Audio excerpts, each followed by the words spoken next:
Hello बच्चों, let's see the question. The question says which of the following step or event is required to increase the intracellular concentration of the carbon dioxide, ensuring the minimal oxygenase activity in the dry tropical plants. तो यहाँ पे पूछा गया है कि इसमें से कौन सा स्टेप रिक्वायर्ड होता है for increasing the intracellular concentration of the carbon dioxide that ensure the minimal oxygenase activity, जो कि किसमें देखने को मिलेगी हमें ड्राई ट्रॉपिकल प्लांट्स में.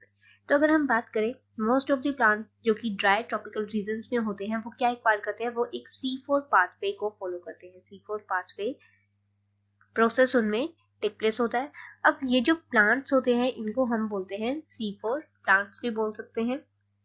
N example for such plants are the such as the sugar cane हो गया, sugar cane, then maize, and इसके अलावा हम ले सकते हैं कॉर्न. ये कुछ एग्जाम्पल है C4 प्लांट्स के. अब ये जो प्लांट्स होते हैं इसमें क्या होता है, C4 पाथवे में होता क्या है, इसमें डबल फिक्सेशन होती है. Double fixation of the carbon dioxide is take place. यहाँ पे डबल फिक्सेशन होगी बाय द C4 पाथवे. सबसे पहले क्या होगा, यहाँ पे CO2 का जो एक्सेप्टर होगा, CO2 एक्सेप्टर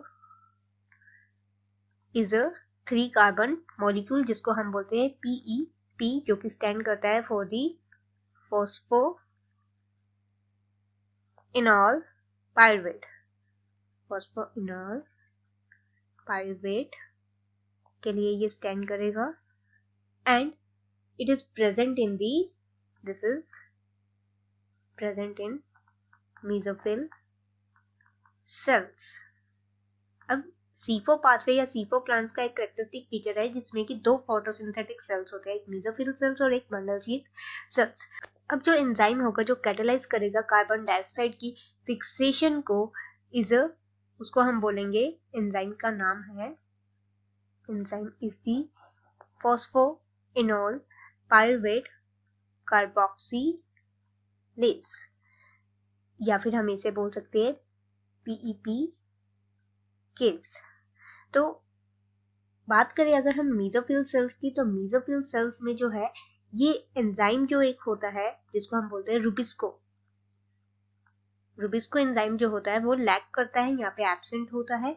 इसलिए जो मेसोफिल सेल्स है वो क्या बनाते हैं, 4 कार्बन कंपाउंड बनाते हैं जिसको हम बोलते हैं ऑक्सैलो एसिटिक एसिड, जो कि फॉर्म करता है इन दी मेसोफिल सेल, जो कि फर्दर कन्वर्ट हो जाता है किसमें, मैलिक एसिड में, या फिर हम उसे बोल सकते हैं एस्पार्टिक एसिड में.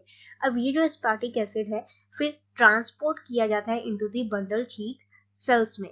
अब वहां जाके ये जो बंडल शीथ सेल्स में वहां जाके ब्रेकडाउन होगी और ये क्या करेगा, C4 acids are breakdown into the CO2, ये रिलीज करेंगे and along with the 3 carbon molecule form करेंगे.